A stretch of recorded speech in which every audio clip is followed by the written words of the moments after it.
I came up with the idea of Freecom after I was living almost over 4 years during the Syrian crisis. It was always hard for the people who are living in a war to communicate every day. They struggle every moment to make one short call or to send one text message to know if their relatives or best friend they are still okay or not.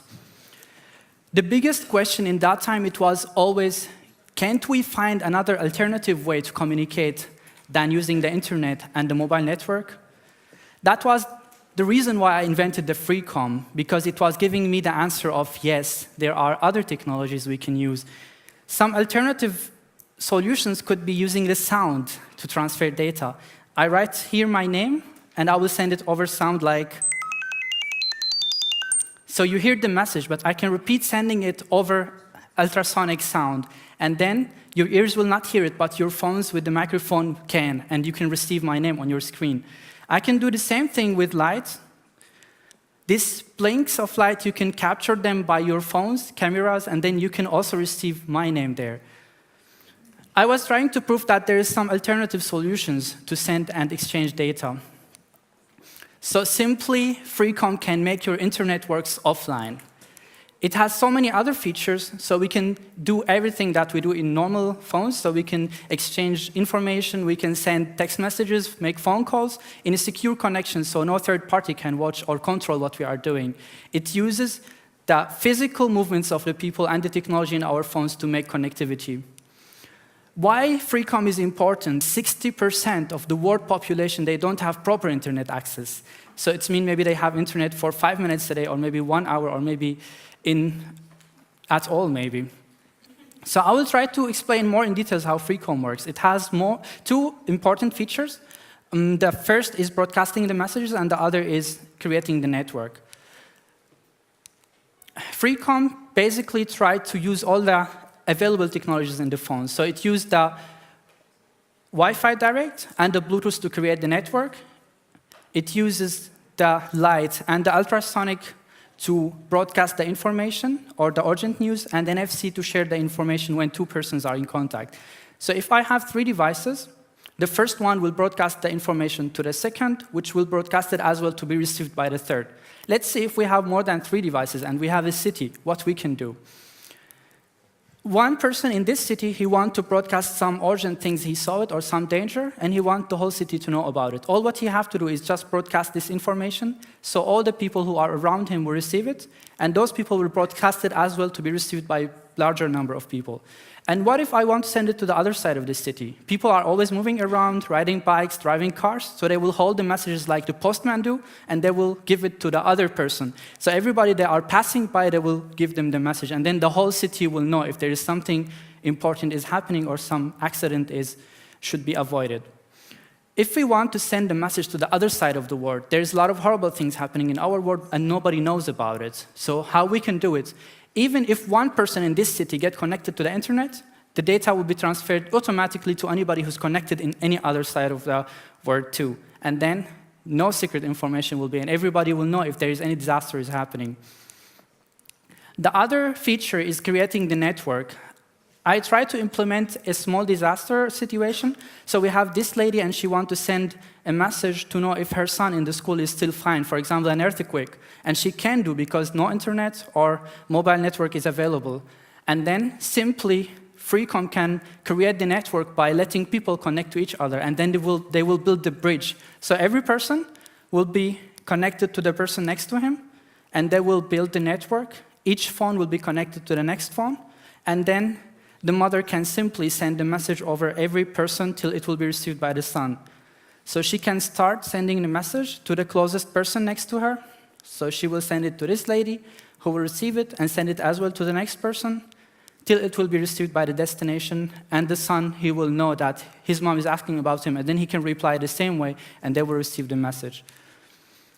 This project is still as an app, but my vision for the future for this feature to be implemented in our phones. So simply we can go to our setting and say turn emergency mode on, and then we can all text without the internet. Everybody in this room can communicate with each other because we are connected, we are next to each other, even in the other floor in this building, or maybe in the other houses around us. Thank you so much.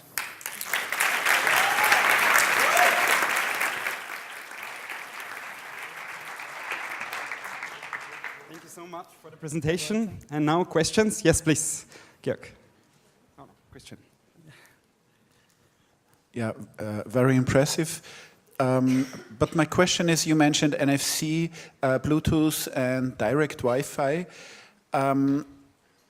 The reach you have, the distance you can bridge is very limited with NFC particularly. With Bluetooth, I think it's 10 meters guaranteed, but you need to couple devices, and with direct Wi-Fi, I think it's also 20, 30 meters. So how do you make the distance? Exactly. With using Bluetooth and Wi-Fi, only 20% of the population of the area, if they are connected, it's enough to cover the whole area.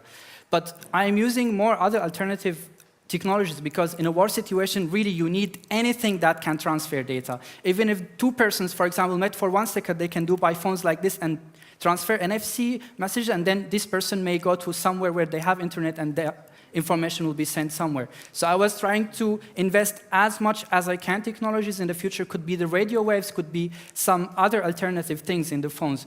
But in the current technologies, those are the things which I found. Thank you. Yes, please, Charlotte. Is it just you, or do you have a team? Exactly. It was after research I made. So this was the conclusion of the research which I made, and I will be so happy if there will be other people who are also interesting to join this project. Thank you.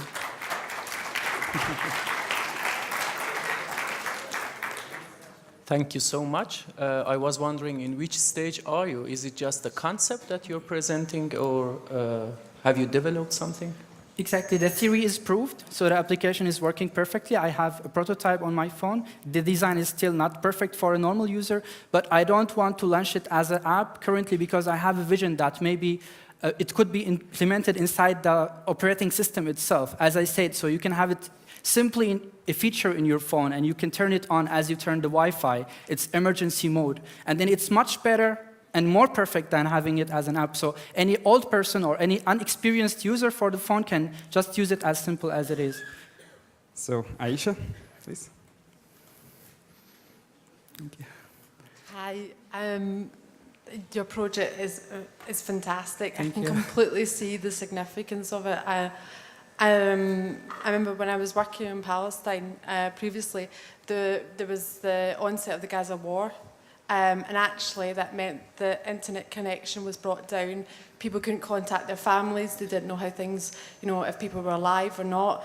And I think something like that would have been fantastic. But so I suppose the question is, you said it's been proven. I mean, have you tried and tested it in a situation where it would be the most applicable and the most relevant, for example, in a conflict situation? Exactly. I can tell you some examples in some advanced countries, for example, like Japan and Italy. Italy, for example, a few weeks ago, there was an earthquake. They have everything good, like infrastructure, but the internet was down. And there was a lot of situations like this. Someone wants to know if the others is fine or not. So in this case, this project could work perfectly. Even in one building, sometimes you go underground and then you don't have signal. And then you want just to call the colleague who's in the other floor. And this could be a perfect solution. Underground in the station of the train station or in the stadium, so many people are using the network, so it's down. So it could be perfect for any place, not only wars, but I gave it as a priority because this is what they really need. I lived in a war for 4 years, and this is what we needed every day. Information, it will be anonymous, so nobody will know where is the resource of this message is coming from. It's only going like a virus of information. It's going spread, so it will be almost impossible to detect who was the first one who made it. Yeah, but sending peer-to-peer messages, we can only rely on the encryption of Bluetooth and Wi-Fi, and it's already proven that it's good encrypted. The problem with other applications is usually some people don't trust the companies which put the information on the server. So then we can only prove that we are a trusted company, that you can send your messages and nobody can control it. Yeah. So there's time for one quick question. Quick one, Canvas, you were first. Thank you very much. Thank you.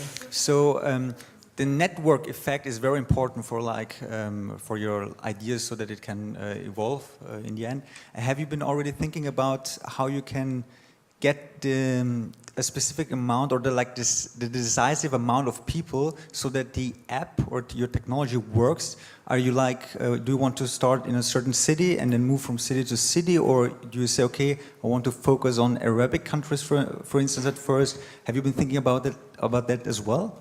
Yeah, I think it will be more spread it whenever people will need it more. For example, I can expect firstly the people who are living in wars, they will use it because they are really in need for such a technology to use. And then it will be like followed by some other countries where they have maybe not proper internet access, which really 60% of the world population. And then it can be used even in the advanced countries, like underground or in some, or for example, one person here in this hall can have internet and all of us can send some urgent news with him. So it could be used almost everywhere. So one internet provider here can open his phone and all of us can use the internet. So it could be used in so many other ways.